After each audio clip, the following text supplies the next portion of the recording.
Meta AI is the personal AI that's tailored to you, now with its very own app. It's built to get to know you, offering helpful answers and inspiration. Looking for something to add to your bucket list? Meta AI goes beyond traveling the world. It remembers you're a basketball fanatic and suggests you attend one of the playoff games. Just start typing or speaking to get the answers you need, wherever and whenever, because Meta AI is your personal AI. Download the Meta AI app, now available on the Apple App Store and Google Play.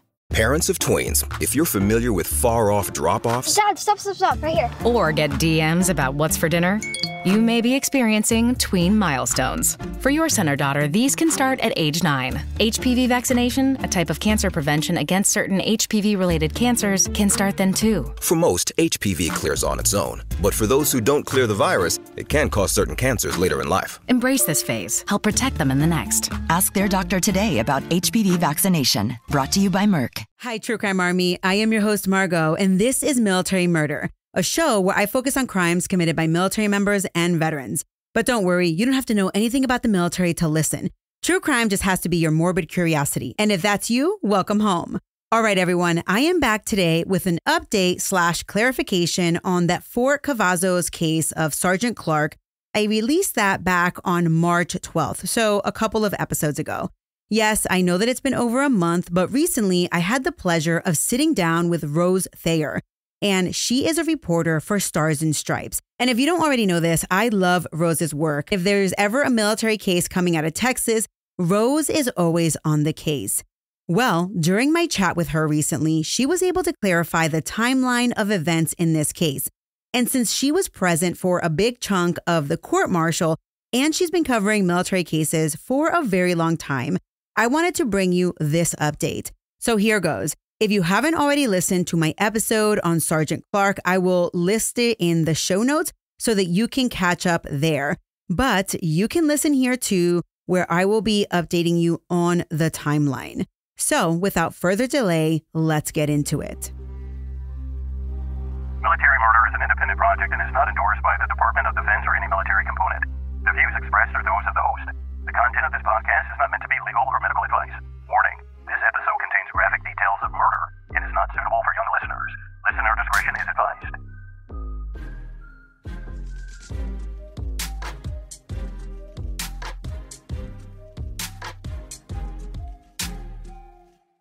Quick recap, Sgt Greville Clarke was a soldier stationed at Fort Hood and living in the barracks room for whatever reason at the time of this story. Oh, and one more thing, I'm not sure that you put two and two together because I hadn't, but when I first told this story, I didn't realize that Clarke began attacking women in the barracks about 11 months after Vanessa Guillen disappeared from Fort Hood. And the victims, or at least one of the dorms or the barracks rooms, were the same building where Vanessa Guillen had been living.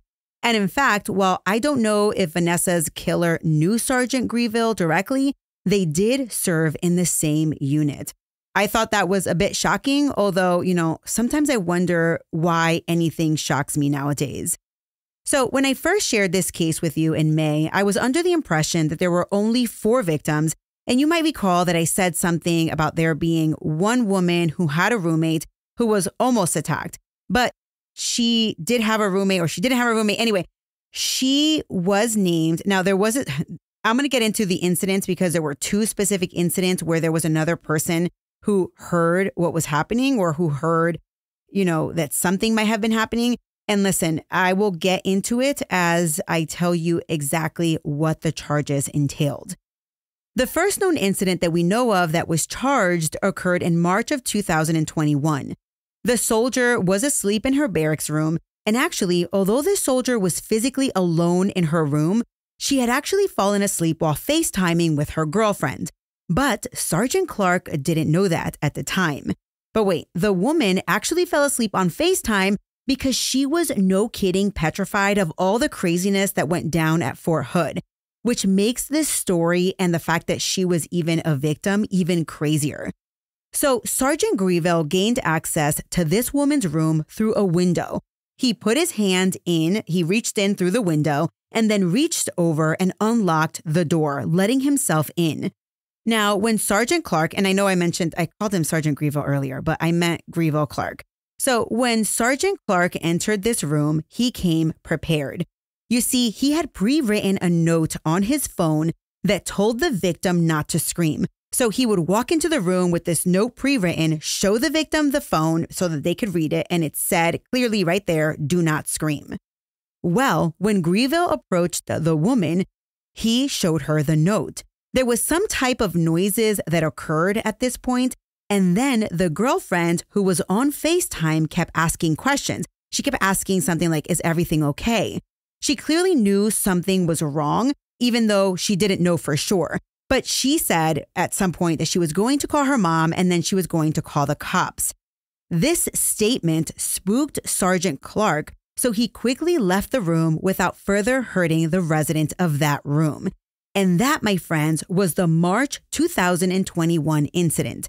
The military police were called to this barracks room, but this incident was never escalated to CID.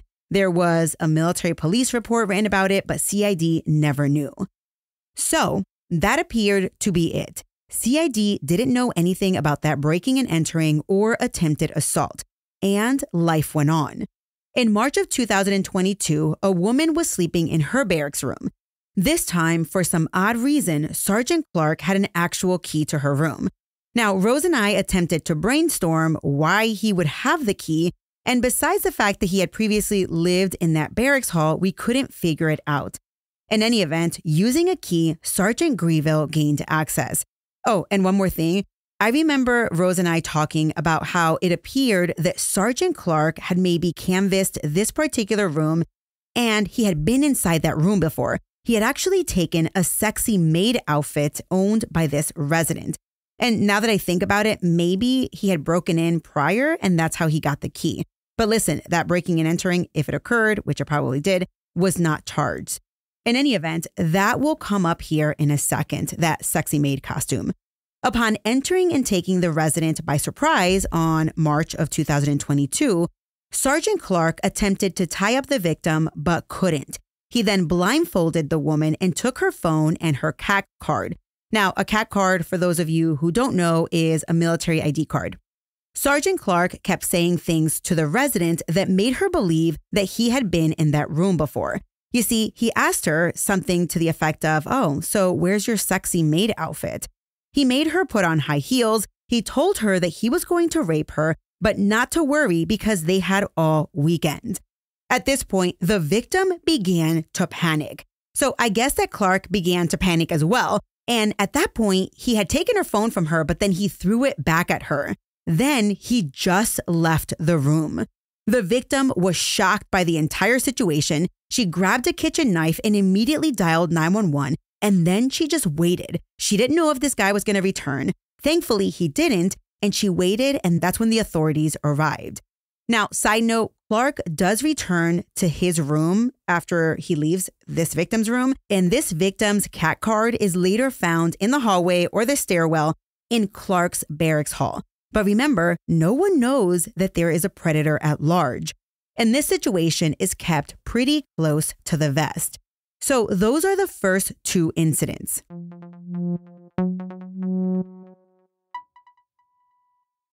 You know, I didn't start investing until I was well into adulthood. And I'll be honest, I was kind of scared of it. I used to think investing was only for people who had thousands of dollars just laying around or who really knew what they were doing. And every time the market dipped, I had instant panic. But over time, I realized something. Building financial wellness isn't about how much you make. It's about making the most of what you have. That's where Acorns comes in. You've heard me talk about Acorns before, and guess what? Today's episode is sponsored by Acorns. Acorns is a financial wellness app that makes it easy to start saving and investing for your future. You don't need to be rich. Acorns lets you get started with the spare money that you've got right now, even if all you've got is spare change. You don't need to be an expert. Acorns recommends a diversified portfolio that can help you weather all of the market's ups and downs. And honestly, you just need to stick with it. And Acorns helps you do that, automatically investing your money and giving it a chance to grow over time. For me, Acorns took away the guesswork. It gave me the confidence to get started without needing to have everything perfectly figured out. And I wish I had started sooner. Sign up now and join the over 14 million all-time customers who have already saved and invested over $25 billion with Acorns. Visit acorns.com/militarymama or download the Acorns app to get started today. Paid non-client endorsement. Compensation provides incentive to positively promote Acorns. Tier 1 compensation provided. Investing involves risk. Acorns Advisors, LLC, an SEC-registered investment advisor. View important disclosures at acorns.com/militarymama. Choice Hotels get you more for your money so you can maximize any road trip. Let's get real close to hear the maximum sizzle of Comfort Inn's free hot breakfast. Maximized. Check into more. Book direct at choicehotels.com. Let's fast forward now to July 15th, 2022. It's a Friday. On this day, Sgt Clarke actually helped out a fellow soldier by picking them up at the airport. Sgt Clarke was back from running that errand at roughly 11 p.m., but that's when he decided that he was going to try attacking another woman. This time, instead of wearing his regular dark clothing with white sneakers, he put on his full military uniform. He grabbed a gun and he placed it under his shirt. He put on a COVID mask and he went on the hunt. He arrived at one barracks room just after midnight and knocked really hard. A woman opened the door ever so slight, and Sgt Clarke stuck his foot in the door. He then asked the woman if she knew so-and-so or if so-and-so was there. The woman answered no, and that's when another voice from inside the room, the roommate, shouted something to the effect of, "That person doesn't live here." And that's when Clarke decided to just leave. You see, he was spooked by the other voice. Now, this incident was also charged, but only one victim was named. Now, the fact that he put his foot in the door, that was the charge. And the victim who opened the door, she was the named victim, but the witness on the inside was not named. But wait, that's not the only thing that happened that night. So I believe that this is where I misspoke or where I was a little bit confused in my original story when I told you about this case. Because this wasn't the only incident that happened this night. This was a night when an attempted murder also took place. Just after leaving that room with the two roommates, Sgt Clarke went to a different room. Again, in full uniform, COVID mask, concealing a gun, he knocked hard. The woman looked out and, seeing Sergeant Stripes, she opened the door. This time, Sgt Clarke asked if so-and-so lived there. The woman said no, and that's when Clarke lifted his shirt and exposed a gun, and then he forced his way into the room. This woman was then blindfolded, raped, and forced to shower upon the continued threats of Sgt Clarke telling her that he was going to kill her. For this victim, he also took pictures of her with her own phone, and if I recall correctly, Rose told me that Sgt Clarke actually text messaged himself from the victim's phone.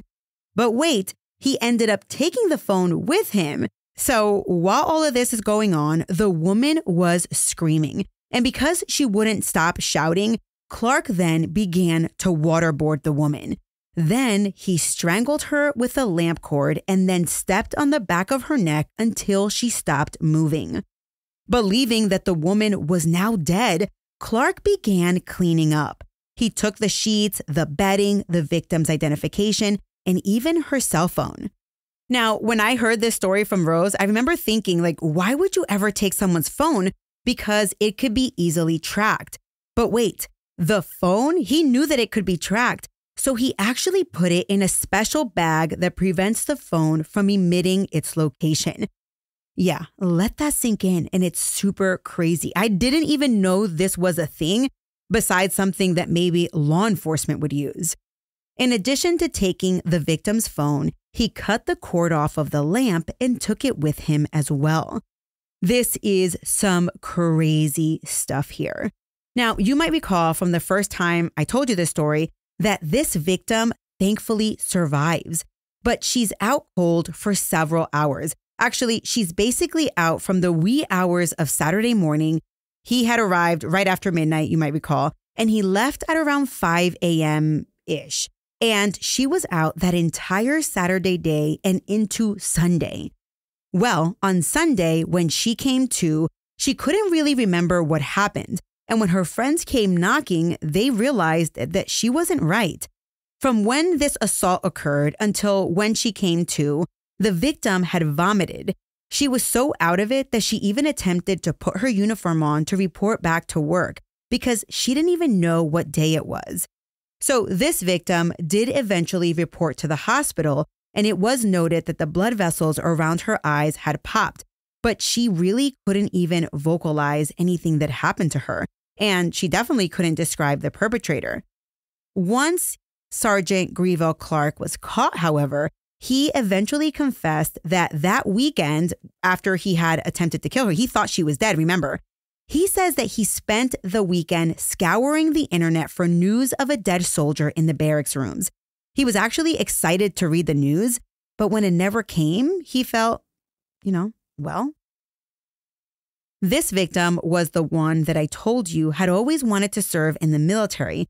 And sadly, after this incident, although she did survive, she did separate from the army because of the trauma.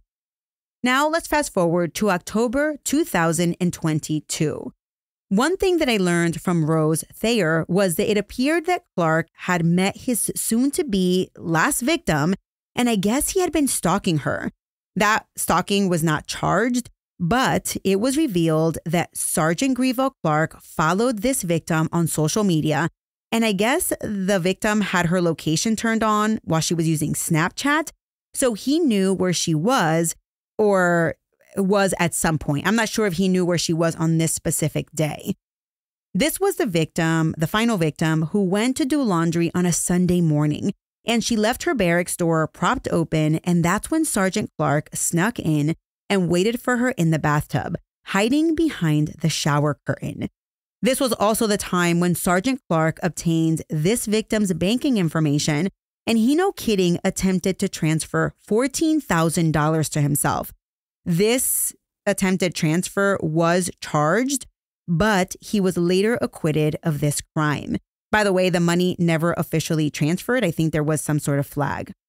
Again, Clarke told his final victim that he was going to take her to a different location where he had planned and prepared to kill her. Clarke tried to stuff this victim into a suitcase, but when she didn't fit, he went to her walk-in closet to empty her tough box. And that's when she was able to get out of her ties and run out of the door and through the barracks hallway completely naked. In my discussion with Rose, she told me that this victim did a great job with manipulating the perpetrator. And you might recall that the perpetrator had even told this victim to stop talking so much because he couldn't think. And you know what? Kudos to her for keeping him on his toes and knocking him off of his plan. This was also the case where once she was out of the room and running and screaming, Sgt Clarke went out to the hallway and raised his gun, but decided not to shoot, instead choosing to run. Now, this is where my original episode differed from what Rose later told me. When Sgt Clarke ran from the victim's room, there were some soldiers who saw what was happening and they gave chase. I originally stated that they chased him all the way to his car, but that's not accurate. They chased him until they lost him. I'm not sure how, but they did chase him off and they eventually lost where he went. After they lost him, Sgt Clarke returned to his room where he changed his outfit. He retrieved some items, one of which was the July 2022 victim's cell phone. Remember the one that he had put in that do not transmit bag? After he grabbed these items, he got into his car and he left base. As he was driving away from the base, he tossed evidence out of the window to dispose of it. But he didn't realize that he had actually dropped his actual cell phone while he was being chased by those other soldiers. And those soldiers, they found the cell phone, and that's when they looked at the image, and there was an image of a very distinct motorcycle. And one more thing that I failed to mention, when Sgt Clarke left his room in a rush, he left behind his military ID card, making it very difficult for him to get back on base through the main gate without stopping at the visitor center. Once, the investigators put two and two together, let's not forget there was a naked victim on a Sunday morning. Yeah, well, of course, that incident was quickly reported and there was no hiding what happened. He was eventually lured back to base where he was caught. When he was brought in for an interrogation, Sgt Greville Clarke confessed to that October incident, and then he also confessed to the other incidents. And that's when CID also connected that March 21 incident where CID wasn't even involved. And listen, there was another crazy tidbit that I learned from Rose, and it was about something that was on his phone. You see, they found that Sgt Clarke had created a no kidding, I'm not sure if it's called a memoji or a bitmoji, but you know, it's how nowadays you can kind of create a little emoji of yourself doing something. Well, this man created a memoji, and guess what it was a memoji of him doing? Okay, it's nothing gross, but definitely something creepy. He created a memoji of himself hiding behind a shower curtain. What? That is so disgusting. And honestly, I'm going to say it here. I'm not sure if I said it before, but this guy was definitely a serial killer in the making.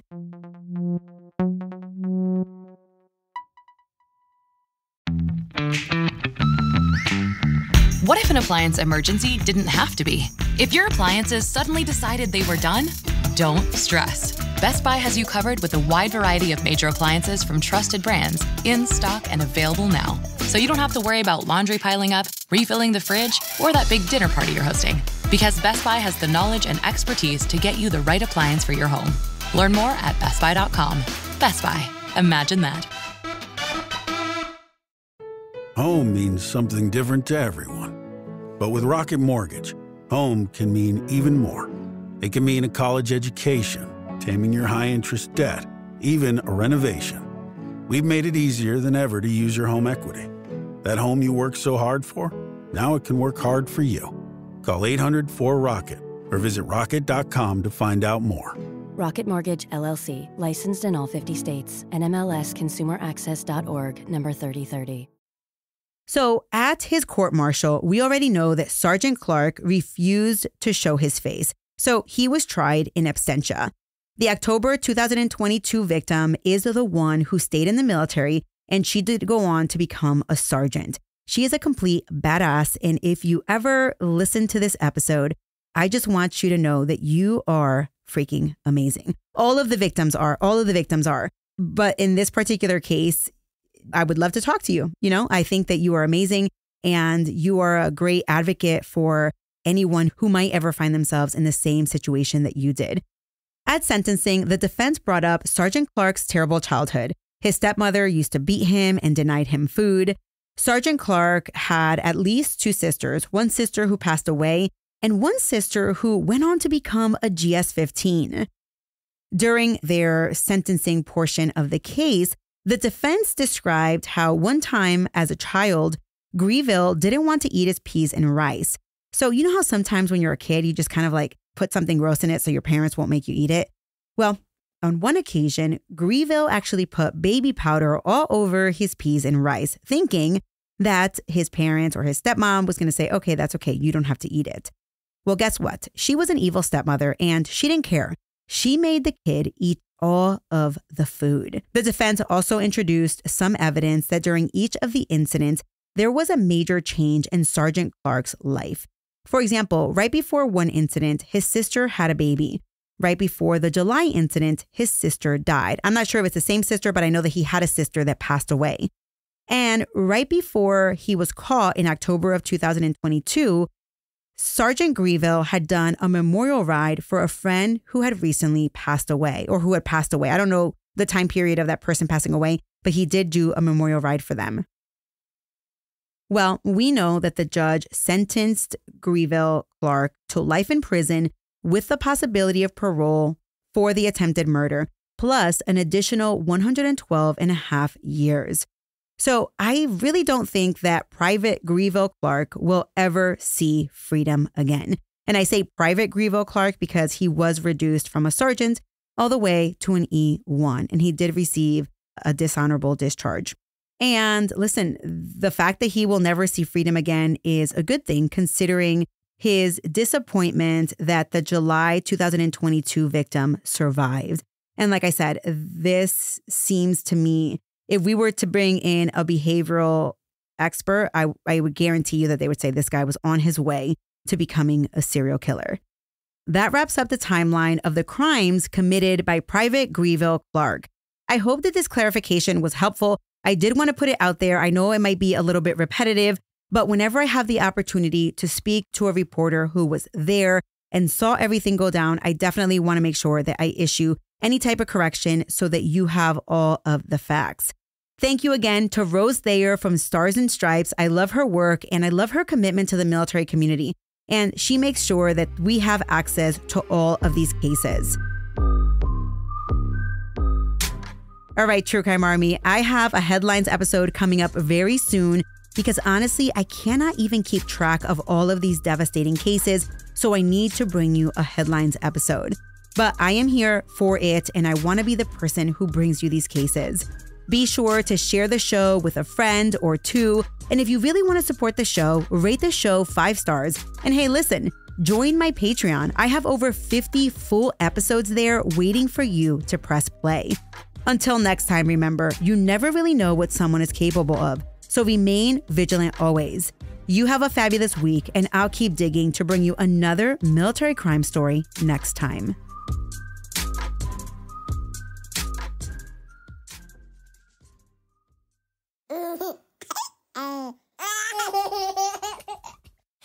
Mama's working on her podcast.